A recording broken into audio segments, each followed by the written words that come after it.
Il était une fois une petite princesse, Élisabeth, qui vivait avec ses parents dans un magnifique palais, bordé d'un parc et au bout duquel une forêt s'étendait. Un jour, alors qu'elle s'amusait dans les hautes herbes, surveillée de loin par ses parents qui savaient que rien ne pouvait lui arriver dans ces lieux, Élisabeth aperçut un papillon. Mais pas n'importe quel papillon, pas les papillons communs qu'elle avait déjà vus par centaines. Non, celui-là avait des ailes immenses, de couleurs changeantes, chatoyantes au soleil, comme elle n'avait jamais vu avant. Alors elle décida de l'attraper, et le papillon avait l'air de jouer avec elle, puisqu'il se posait sur une fleur, attendait qu'elle soit à quelques centimètres avant de s'envoler pour se poser un peu plus loin. Et de fleur en fleur, de feuille en feuille, le papillon s'enfonça dans la forêt. Au bout de quelque temps, Élisabeth se rendit bien compte qu'elle ne savait plus du tout où elle était, et qu'elle ne savait pas comment retrouver ses parents. Alors elle s'assit et se mit à pleurer. Mais le papillon fit alors demi-tour, et vint se poser sur le bout de son nez. Et là, elle entendit une voix dans sa tête.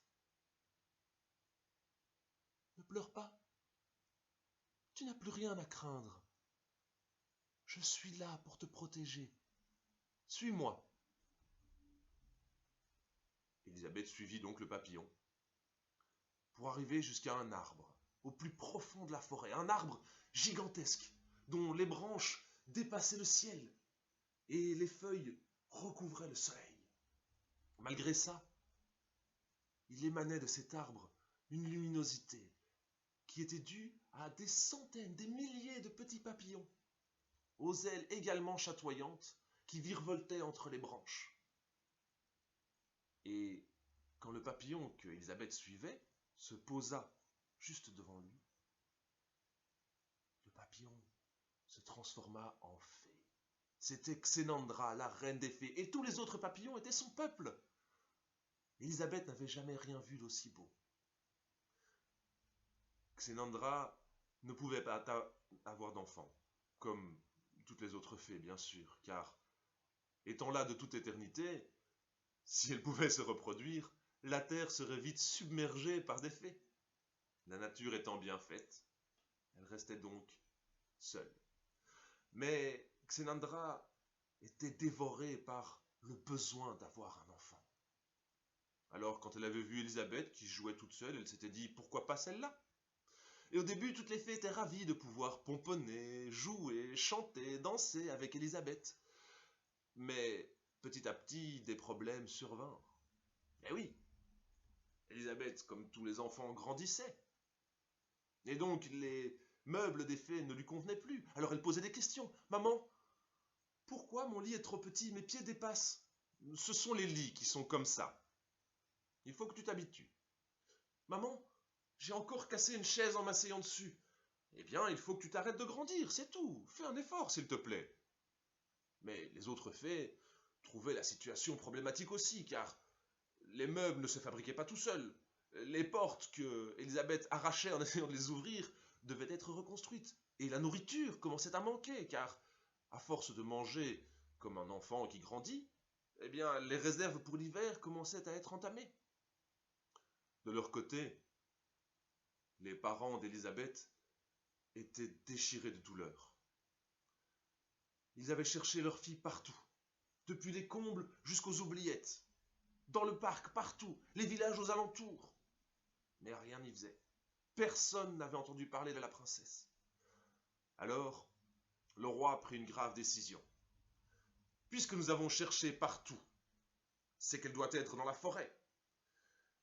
Je veux que chaque homme et chaque femme capable de scier, trancher, hacher, arracher, déchirer, se munissent d'un outil et nous allons couper tous les arbres et toutes les plantes de cette forêt.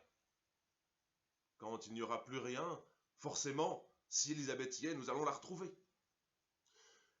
Et un matin, tous les habitants du royaume avaient entouré la grande forêt. Ils étaient munis d'outils. Chacun en avait un en main et chacun était devant un arbre, un arbrisseau, un buisson, une plante. Et le travail commença. On hacha, on bêcha, on piocha, on scia, jusqu'à ce qu'ils arrivent au cœur de la forêt.